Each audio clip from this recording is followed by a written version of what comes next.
Welcome back to Session 10 of GED Geometry Review.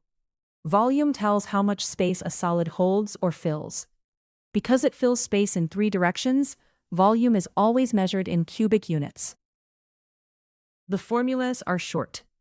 For a rectangular box, volume is length times width times height.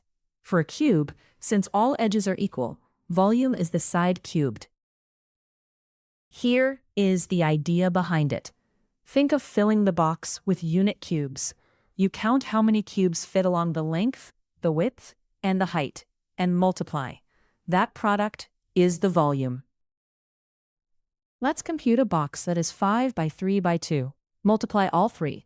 5 times 3 is 15, times 2 is 30, so the volume is 30 cubic units.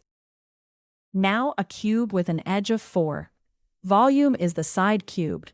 So 4 times 4 times 4. That is 16 times 4, which is 64 cubic units. The most common mistake is adding the dimensions instead of multiplying. 5 plus 3 plus 2 is 10, and that is not volume. Volume multiplies the three dimensions. Watch for real-world wording. If a tank is 2 by 2 by 3 meters, and the question asks how much water it holds, that is volume. 2 times 2 times 3 is 12 cubic meters. Quick check. What is the volume of a cube with side 4? 4 cubed is 4 times 4 times 4, which is 64 cubic units.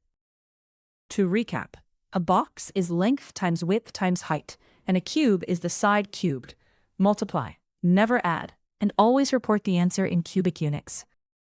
Fantastic work reaching Session 10.